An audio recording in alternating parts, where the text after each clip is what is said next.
ఎర్రచందనం స్మగ్లింగ్ ముఠా హైదరాబాద్ పోలీసులకు చిక్కింది. కడప జిల్లా లంకమల్ల రిజర్వ్ ఫారెస్ట్ నుంచి ఎర్రచందనం దుంగలను హైదరాబాద్ కు అక్రమంగా రవాణా చేస్తున్న 4 సభ్యుల ముఠాను అమీర్పేటలో పోలీసులు అరెస్ట్ చేశారు. Sir 840 crores approx. ఈ అడవి విస్తీర్ణం 1000 చదరపు కిలోమీటర్లు. ఈ అడవిలోకి వెళ్లి రావడానికి ఎన్నో దారులున్నాయి. ఇందులో స్పెసిఫిక్ గా వాడిని ఎక్కడని వెతకాలి?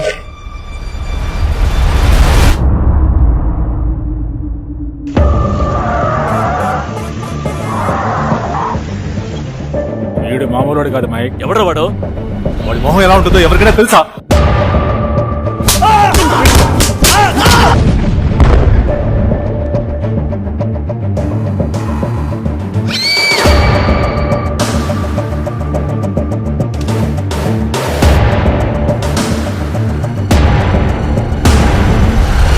ఇరవై మందిని పంపించాను, అందరినీ చిత్తగుట్టాను.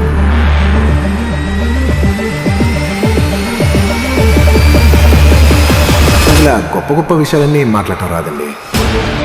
నా పర్సనాలిటీ కూడా పెద్ద మ్యాచ్ కాదు, తప్పట్లేదు కాబట్టి చెప్తున్నా.